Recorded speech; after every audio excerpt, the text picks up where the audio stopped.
classification, or sometimes we call this one as the categorization problem. And in many data mining problems, this pattern classification is quite important. So I studied about this one. But here the main point is actually we wanted to estimate the class probability is actually the conditional class probability.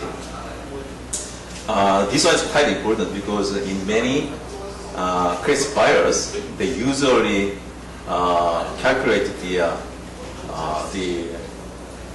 kind of the value of the discriminant function, and that's not related with the probability. So actually, we are not sure about the confidence that whether that pattern belongs to that class or not. Okay. So here in this talk, I will just briefly explain about the motivation and the pattern classification methods. And here I will talk about the our method that is the class probability output network, and that's based on the actually beta distribution. So I explain why we are using the beta distribution, and then I will show you some simulation, and then I'll talk about the accuracy of CPON output, and then I'll make the conclusion.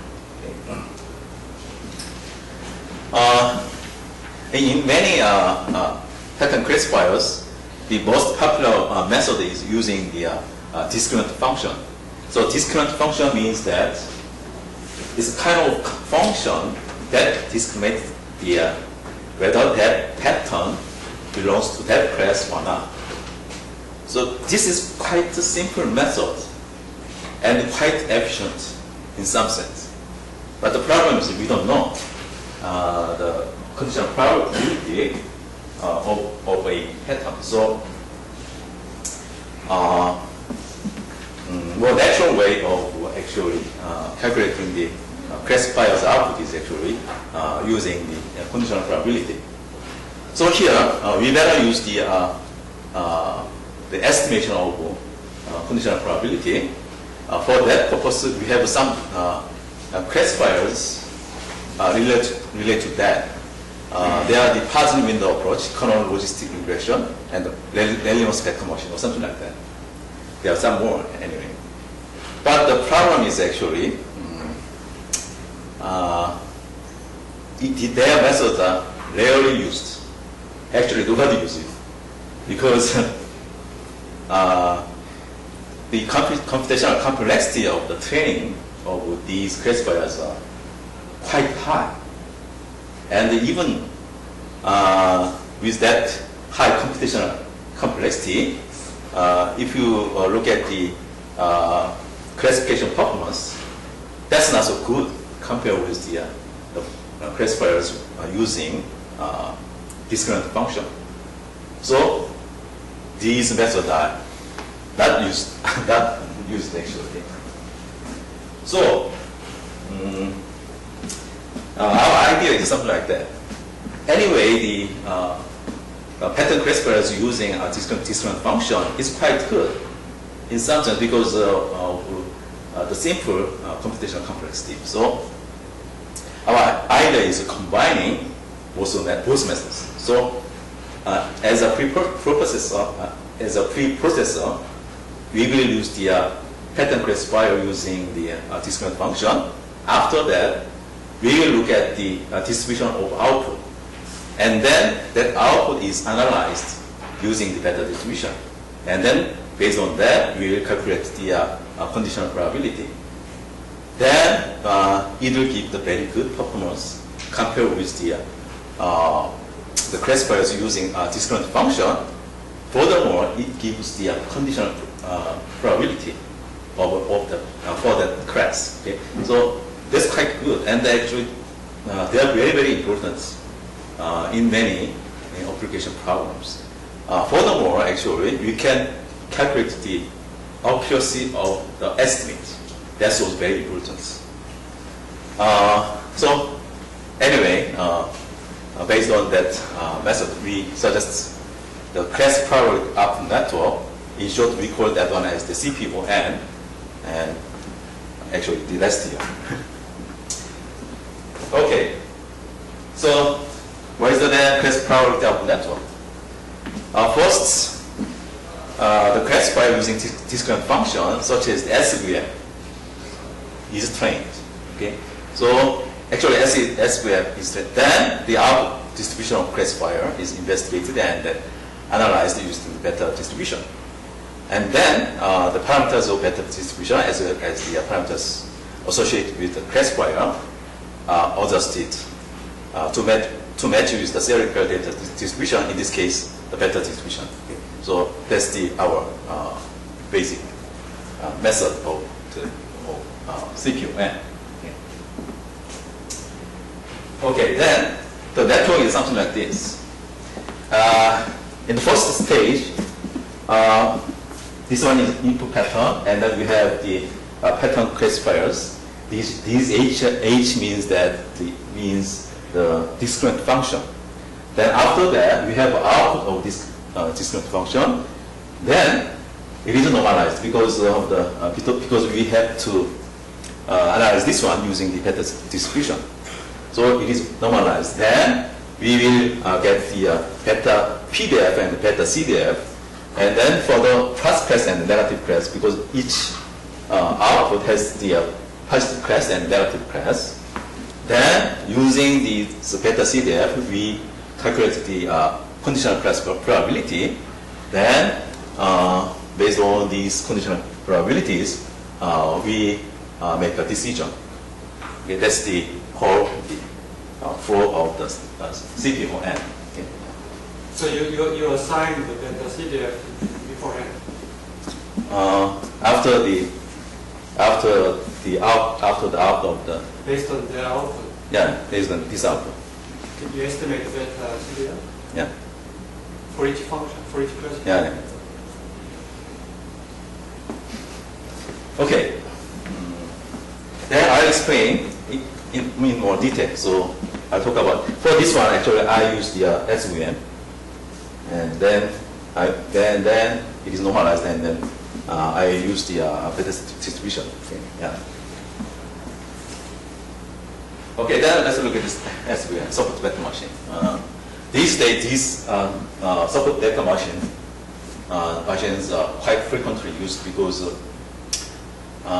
it gives very good classification performances for many application problems, and relatively it is a quite simple method, and actually it gives very good performance because of the because it uses actually the structural risk minimization principle. I will talk about that one later. But anyway, the discriminant function for binary classification problem is defined like something like this. So Hx means that summation j wjk. So k is the Mercer's kernel, and actually this is actually the non-negative definite kernel in L2 space. And so H is represented as the linear combination of kernels, Mercer's kernels. Then for the SVM, this learning is done by the optimization problem. So here the minimum of this one, 102, summation wj square and then plus c and then QCI. Actually QCI is a select variable to give some tolerance to the pattern classification problem. And this one is the cost function. This one is related with the complexity of the classifier. And then subject to this one, yi hxi is greater than or equal to 1 minus QCI. And this one, in a sense, this is the constant function. Because if this one is satisfied, then the constant of the training pattern is satisfied. Okay? So we want to minimize this computation, the complexity of the pattern classifier, while we want to satisfy this constraint. Okay. Yeah.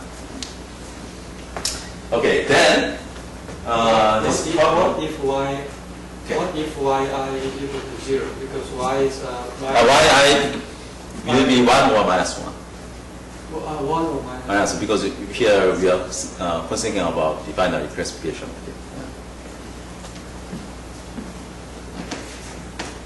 Okay, then this one. Why is null? Why I is null? Why I is null or null? No? Why I? No. Yeah. So This means this is supervised learning. yeah, supervised learning. Yeah.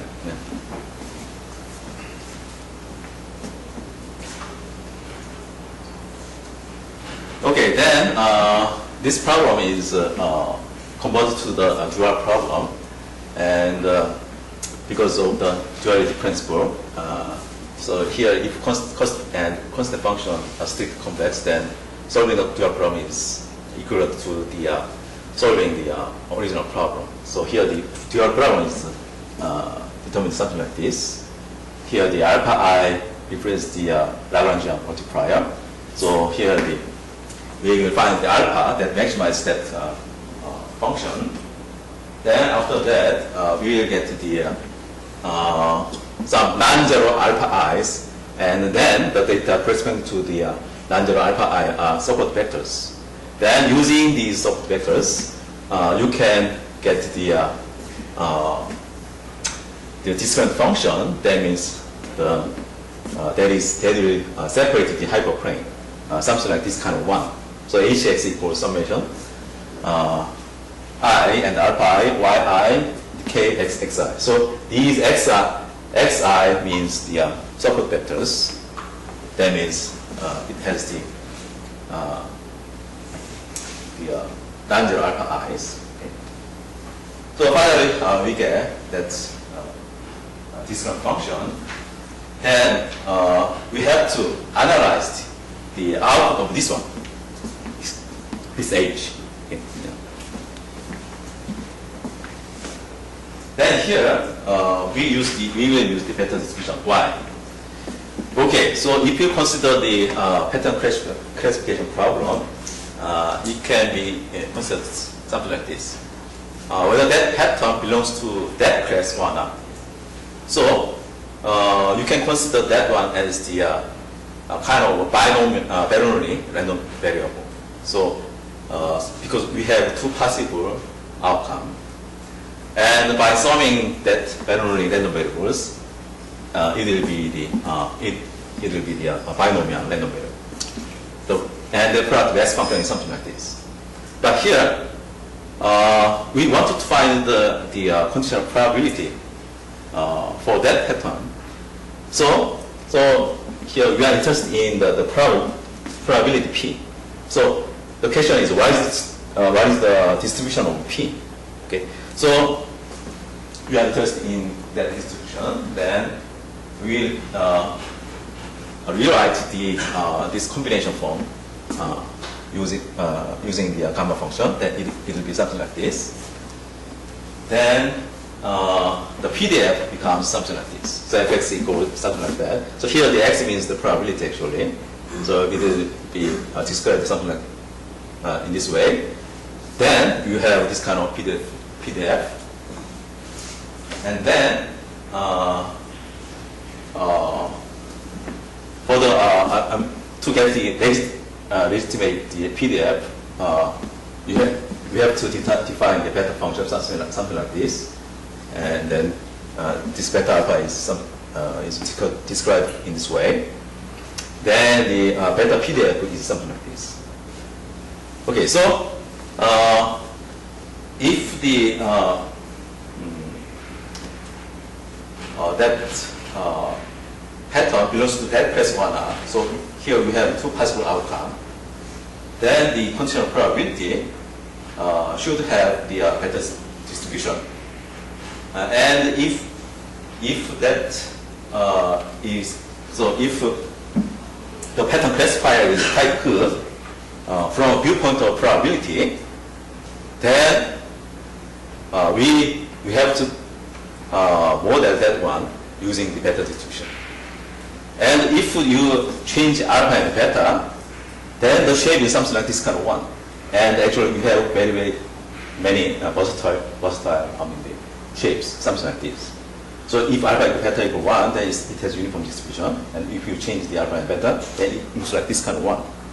But here the important thing is actually, if the alpha distribution is not unimodal, then you cannot model that one using the beta distribution because of the characteristics of this one. So if the pattern classifier is good from the viewpoint of probability, then the output distribution should have a unimodal distribution. Yeah. Then you can model that one using the beta distribution. Okay. Yeah. That's the thing. Then how you can estimate the parameters of classifier and also the estimated parameters of beta distribution. Okay, that's also an important issue. And anyway, so you have beta PDF, beta gamma function, and beta CDF. Then the easiest way of estimating the beta parameters is using the mean and variance. Actually, we call this one as the moment matching method. So you can actually calculate the mean and variance something like this. Then from these two equations, you can easily determine alpha and beta in this way. So you can determine something like this. But the problem is that actually, if you have the small number of data, then actually the estimation of these beta parameters are very poor actually. So we better consider the alternative method. Okay? So what we are thinking is actually this one.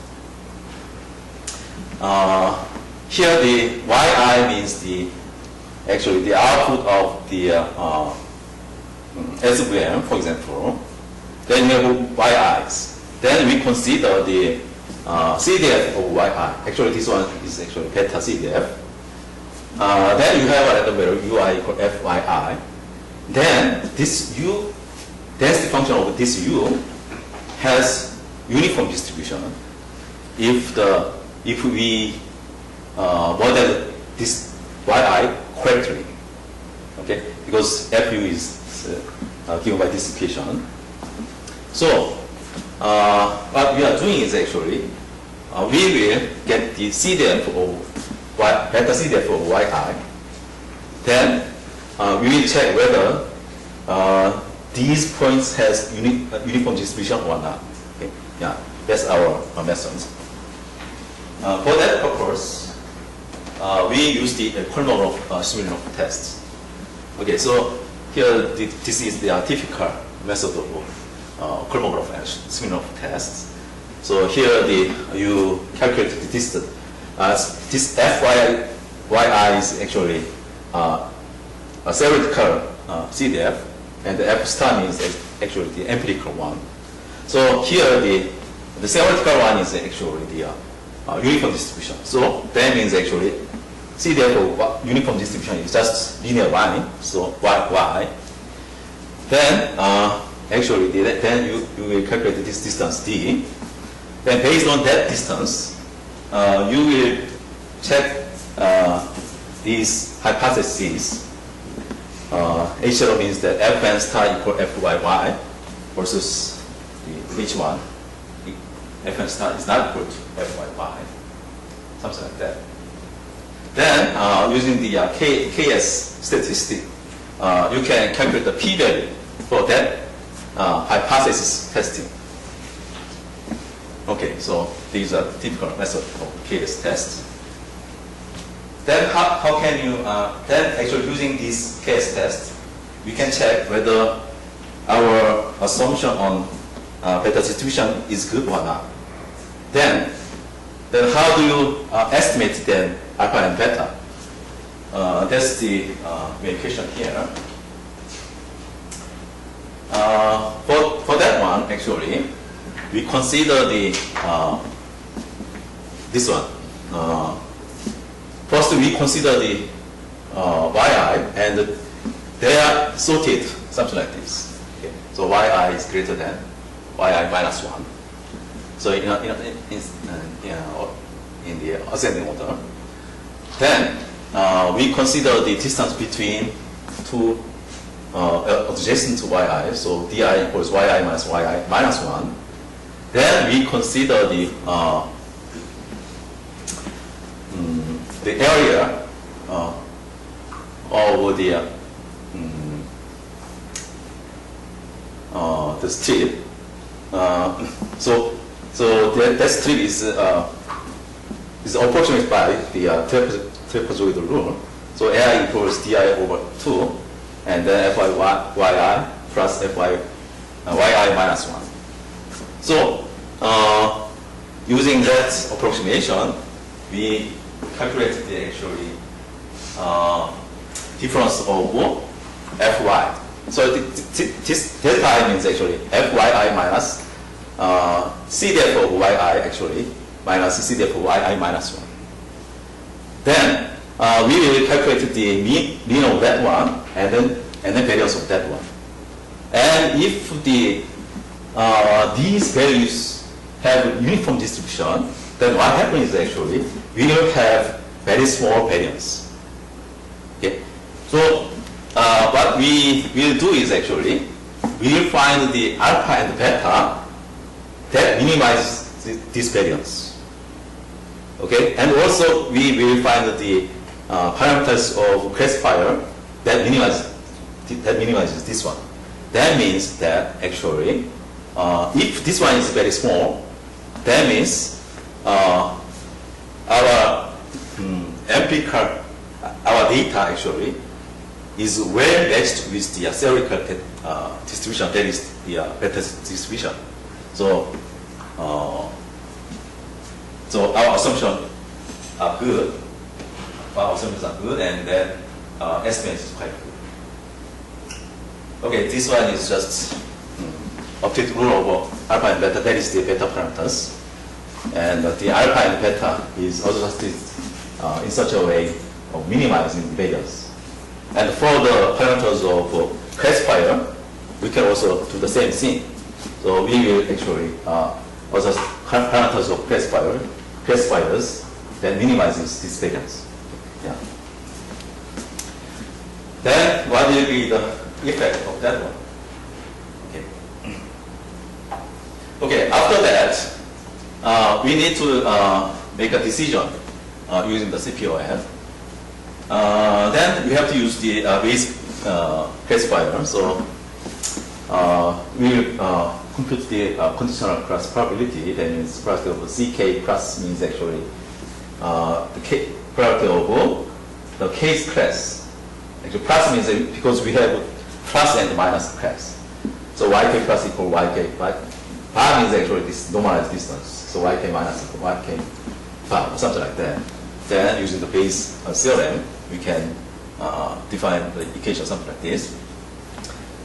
But here we are using this conditional probability because we wanted to use the CDF, and because by using this conditional probability, actually we can get the minimum Bayes error decision. So we will consider this conditional probability. Then assuming that the probability of plus class and negative classes are same, then we will have this output. This is the CPON output. Okay. Okay, then okay. So that's the. Then what is the the effect of our CPON? Okay. Suppose we have two normal distribution, something like this. So let's assume that this one is the positive class and this one is the negative class. Then here the Bayes decision it can be decided when these two PDF values are same. That means this point should be. Then if you look at the output, the threshold value for the SVM, then it is something like this. Okay, so actually, it is biased to this class. And if you look at the decision boundary of the CPON, then it's very close to the base decision boundary. Okay. So our method is quite good because our decision is very close to base decision boundary. Okay. Yeah. And if you look at the distribution, if you look at the distribution of SVM, then it is something like this.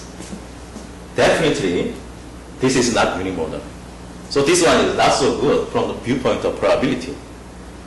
But here, we are adjusting the not only the beta parameters, but also the parameters of SVM. So after the CPO, if you look at the output of the discriminant function, then it is something like this kind of one. It's more like a unimodal distribution. Okay? So you have very good, I mean, the beta distribution parameters for this distribution, and then you will get the CPO out something like this. Okay. Okay. So this is the just method. This is the beta CDF, PDF, and then you will get the beta CDF, and then you will get the CPO out something like this. Okay. Okay. Then I will just show you the simulation. For the simulation, I use the UCI data sets. Okay. Because many people are using these data sets. And here we use the actually Gaussian corner functions for the corner of the discriminant function. Then we use the SVM, and then we use the CPON. Then result is something like this. This is our CPON method, and here we compare this one with the SVM, kernel logistic regression, and another scaling method. Okay. So if you look at our method, then our method always gives the best performance. And if you look at the improvement ratio, and actually this one is compared with the original SVM, then we calculated the improvement ratio between 8 and 75%, okay, something like that. So the important thing is our method always improves the performance of the SVM, but other methods, in the other method case, in some cases it gives better performance, but in some other cases it gives worse performance, something like that. But our method gives always better performance because is it based on test data? Yeah, test data. Yeah.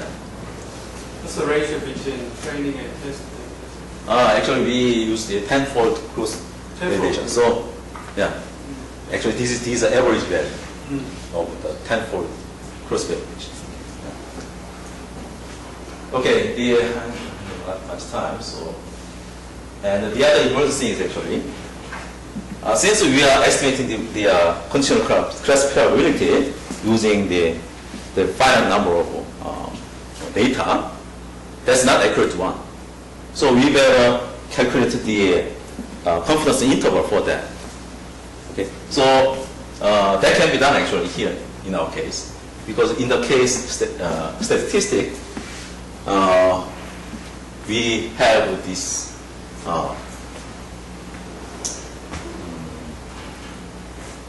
characteristic, and then if you look at the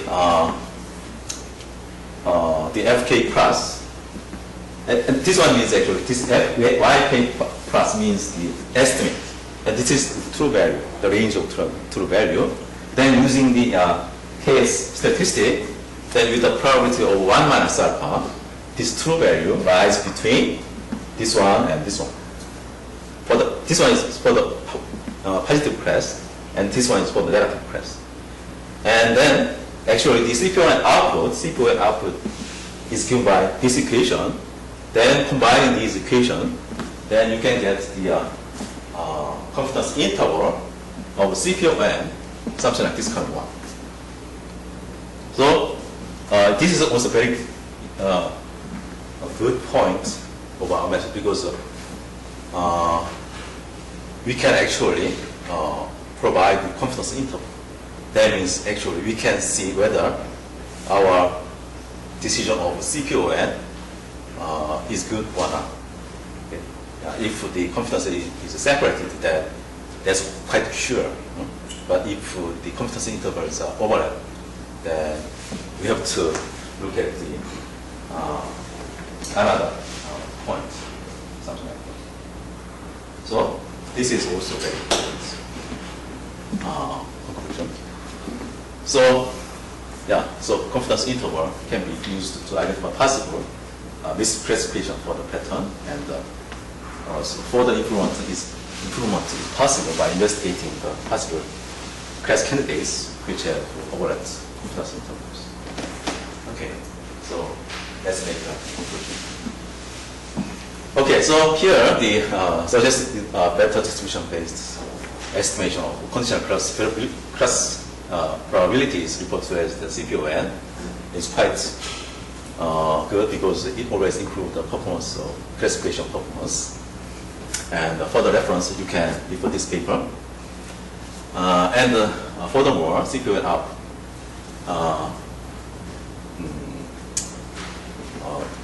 difference the degree of confidence for the class, and we can also actually provide the accuracy of the CPON because we can calculate the confidence interval for the conditional probability.